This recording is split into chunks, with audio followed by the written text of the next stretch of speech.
Okay, what is up there YouTube? This is J-Man Time, and today I have a video on the early Navy, or the Forgotten Navy, the first modern Navy of the Dominican Republic, starting in 1873 until the end of World War II in 1945. Now, in this video, we're going to go over some of the early modern steam warships of the Navy of the Dominican Republic, starting in the 1870s and going all the way through World War I and II. Now, the Dominican Republic is one of the least documented countries when it comes to naval history in the Caribbean region. You already know about the US Navy and the Cuban Navy, but the navies of the Dominican Republic and its neighbor Haiti are almost forgotten. So let's begin with the start of the Navy. Now, the Dominican Republic's Navy actually began during the War of Independence between the Dominican Republic and the Republic of Haiti, sometimes referred to at the time as the Second Haitian Empire. This was technically a civil war, but was really a war of independence as the Dominican forces were trying to break away from Haitian rule. During this time period, the Dominican naval forces, led by a man named Juan Batista Cambiso, had actually seized 3 schooners from the Haitian Navy. These ships were known as the Restauracion Dominicana, the Maria Chica, and the Lenore. These schooners were technically the first true vessels to serve in the first Dominican Navy, but these were civilian vessels that were requisitioned by the Dominican forces and converted into warships for use against the Haitian Navy at the time of the 1840s through 1850s, 1844 through 1856 to be specific. This was the time period of the Dominican War of Independence. But in this video, we're going to go over the first modern steam warships to serve in the Dominican Navy. So let's go over these forgotten steam vessels and early petrol/diesel powered vessels to serve in the Dominican Navy from 1873 until 1945, 1946, at the end of World War II and the beginning of the Cold War. The first true modern vessel to serve in the Dominican Republic's Navy was the El Presidente. The El Presidente was a gunboat/auxiliary cruiser that was constructed in the 1870s. She was built in Rutherglen, United Kingdom, or Great Britain, in the year of 1872-1873, and was later sold to the Dominican Republic in the same year of 1873, where she was later converted into the first steam warship or first steam gunboat/auxiliary cruiser of the Dominican Navy. The vessel had a displacement of 389 tons, and her main armament was one 76mm British-made Armstrong 12-pounder main gun, or rapid-fire/quick firing main gun, and she was also fitted with 5 37mm Hotchkiss Nordenfeldt secondary guns, either single shot or the revolving autocannon. She had no armor, and her speed was 15 knots or 27.7 kilometers per hour, and she had a crew of 50 to 100. The El Presidente would serve first as a temporary auxiliary gunboat and cruiser, but was later upgraded in the year of 1889 into a full-fledged auxiliary gunboat/cruiser of the Dominican Navy. Now, when you think of the term cruiser, you normally don't think of a vessel that weighs less than 400 tons. But keep in mind, this was the 1870s and 80s, and in the Caribbean, a ship weighing more than 300 to 400 tons could be considered a cruiser, even though it wasn't considered a cruiser by most other nations at the time. In fact, in the Dominican history books, she is actually listed as the Crucero El Presidente, or the Cruiser El Presidente, although she is technically a gunboat in terms of her displacement or armament. But the El Presidente was the first true modern steam vessel to serve in the Dominican Navy, serving all the way up until the middle of World War I in 1916, where she was later decommissioned and sold for scrap, thus ending the history of the first true modern vessel in the Dominican Navy. And that brings us to the next vessel on the list, the Dominican gunboat/auxiliary cruiser, the Independencia, which was a auxiliary gunboat / auxiliary cruiser that was constructed in the UK in the year of 1894. Now, this vessel was constructed at the Napier Shipbuilding Yard in Govan, Great Britain or United Kingdom in the year of 1894, and she was later sold to the Dominican Republic in the same year of 1894. She had a displacement of 322 tons. Her main armament was 7 37mm Hotchkiss Nordenfeldt guns, either single-barreled guns or the 37mm revolving autocannons. Her speed was also 15 knots, or 27.7 kilometers per hour, and she had a smaller crew of just 27. Just like the El Presidente, she was technically a gunboat, but she was also considered a cruiser, at least in Dominican history, as she is listed as the Crucero Independencia, even though really she is the gunboat Independencia. Independencia served from 1894 until the year of 1916, where she too was decommissioned just like the El Presidente and was later sold for scrap, being the second modern vessel to serve in the Dominican Navy at that time period. And that brings me to the largest vessel to serve in the Dominican Navy from this time period all the way up until the end of World War II and the beginning of the Cold War. And this vessel here is a true auxiliary cruiser / large gunboat, and that is the forgotten Dominican Republic cruiser, the Restauracion, from 1896. Restauracion was a large auxiliary cruiser that was constructed by the Napier Shipyard based in Govan, Great Britain or United Kingdom in 1896 and was delivered to the Dominican Republic in the same year of 1896. This vessel had a displacement of 1,000 tons, or at least 1,050 tons maximum displacement, and she had a main armament of 4 120mm British-made Armstrong main guns. Her secondary armament was 2 8 or 11mm machine guns. She had no armor and her speed was 14 knots or 25.9 kilometers per hour. Her crew capacity and range are unknown, but the Restauracion was the largest vessel in the Dominican Navy for over 50 years until the 1940s, where the Dominicans were later ordered some destroyers from the United States following the end of World War II.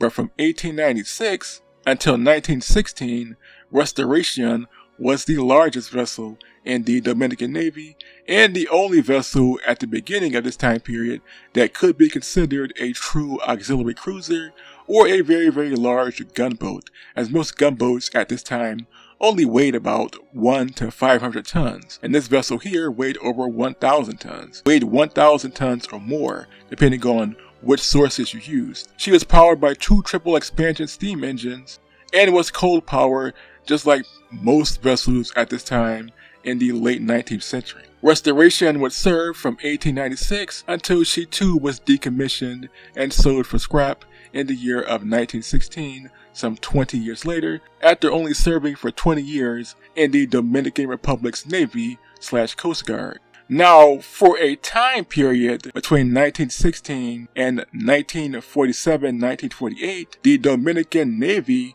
mostly consisted of a large number, or a relatively small number actually, of small coastal patrol boats or patrol launches rather than any of the larger vessels you've seen on the first part of this list. So in the second part of the video, we're going to go over the Dominican warships of the 1920s, 30s, and 40s during the interwar years and during World War II. And the first vessel on the list is actually more of a Coast Guard vessel than your standard issue naval vessel, but it is considered both a naval vessel and a Coast Guard vessel of the Dominican Navy / Coast Guard at the time. And that is the CG-1 class of motor patrol boats that entered service in the year of 1933. From 1916 until 1933, the Dominican Republic did not really have a Navy or even a Coast Guard, really. Most of the ships in the so-called Navy or Coast Guard were really just transport vessels. But in the year of 1933, the Dominican government decided to purchase some ex-World War I U.S. Coast Guard vessels to serve both in the Dominican Coast Guard and the Dominican Navy, and the CG-1 class were the first vessels to enter service with the Dominican forces in the year of 1933. In total, there were 6 vessels. These were all ex-Coast Guard vessels.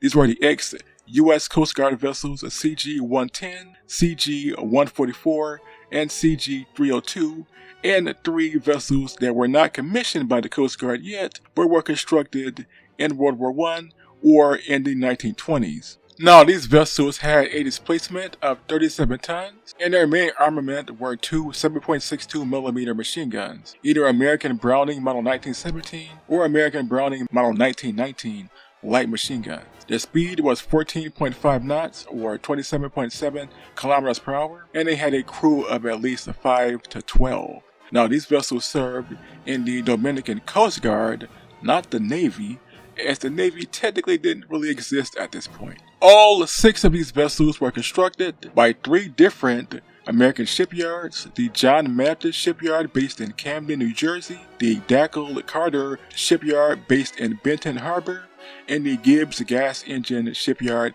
based in Jacksonville. These vessels would serve for a very long time, from the interwar years, World War II, and all the way up until the 1950s and 60s, before the final vessel, the Coast Guard vessel number CG-7, was finally decommissioned in the late 1960s, having served over 30 years in the Dominican Coast Guard, not the Navy. And that basically ends the history of the CG-1 class of ex-U.S. Coast Guard vessels that were the first new vessels to serve in the Dominican Navy just before World War II.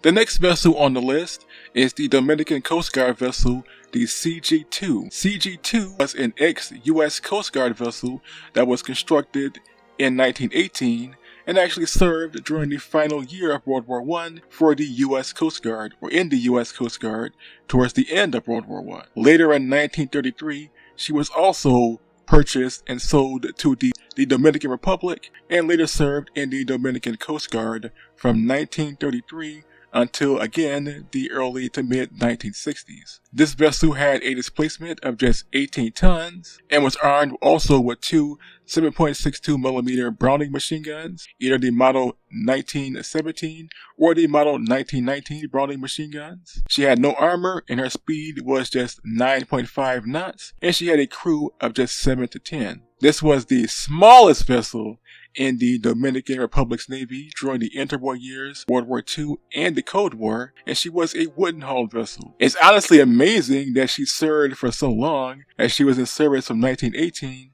until at least the mid-1960s, serving almost 50 years in the Dominican Coast Guard during that time period of the interwar years, World War II, and during the first half of the Cold War. One of the longest serving vessels in the Dominican Navy's history, is also one of the smallest vessels to serve in the Dominican Republic's Navy. The former Coast Guard vessel, the CG-2. The term CG-2 was actually her name in the U.S. Coast Guard. The next vessel on the list is the first vessel to actually be constructed for the Dominican Republic's Navy in the Dominican Republic, and that is the Dominican Coast Guard vessel, the CG-8, also known as the Santo Domingo. Santo Domingo was a Dominican Coast Guard motor patrol boat that was constructed sometime between 1940 and entering service in the year of 1941. She had a displacement of just 28 tons. She was a wooden-hulled vessel, and her main armament was just a single 7.62mm Browning machine gun, either the Model 1917 again, or the Model 1919 light machine gun. Her speed was just 10 knots, and she had a crew of just 10. This vessel served in the Dominican Navy from 1941 until, again, the early to mid 1960s, serving over 20 years, roughly 30 years altogether, and being, again, one of the longest serving vessels in the Dominican Navy. She was powered by a petrol engine, a 200 horsepower petrol engine, and again, she only had a crew of 10. This vessel here being the first true vessel to be constructed in the Dominican Republic for the Dominican Republic's Coast Guard and Navy. Not just the Navy, it was a Coast Guard vessel that was sometimes used by the Navy. The next naval vessel to serve in the Dominican Armed Forces was the C-9 Lupron class of ex-U.S. Coast Guard patrol boats that were constructed between the years of 1943 and 1944 and entering service in the same year of 1944. Now again, these were a class of ex-U.S. Coast Guard patrol vessels that were constructed by the American Wheeler Ship and Boat Construction Yard or Boat Building Yard based in Brooklyn, New York between the years again of 1943 and 1944. There were 3 vessels in total: the CG-9 Lupron, the CG-10, known as the 22nd of July, and the CG-11, known as the Augusto. And all 3 of these vessels had a displacement of 45 tons. Their main armament were 2 20mm Oregon Mark IV autocannons or anti-aircraft autocannons, and they also had 2 depth charge launchers and could carry at least 5 to 10 depth charges. They had no armor and their speed was 20.5 knots, and they had a crew of 14. These vessels would serve from the year of 1943 and 1944 all the way up until the 1960s and mid-1970s, with the final 2 vessels, the GC-9 and GC-10, only being decommissioned in the year 1974-1975. These vessels would serve almost 50 years before they were decommissioned. These vessels were powered by 2 petrol engines. They had a maximum horsepower of 1200 horsepower, and they also had 2 shafts. Now, these were the first modern Coast Guard vessels to serve in the Dominican Republic's Navy following the beginning of World War II in 1939, and they would serve again all the way up until the later half of the Cold War in the 1970s. Now, that basically ends it for the history of the first true Dominican Navy from 1873 until at least 1944 and 1945. After World War II, the Dominican Republic would purchase some more ex-American and British and Canadian warships in the late 1940s and early 1950s, and this would continue until the end of the Cold War. But these vessels here on this list were the first true vessels to serve in the Dominican Navy following the independence of the Dominican Republic in 1844. So what do you all think of these vessels? Which were your favorite?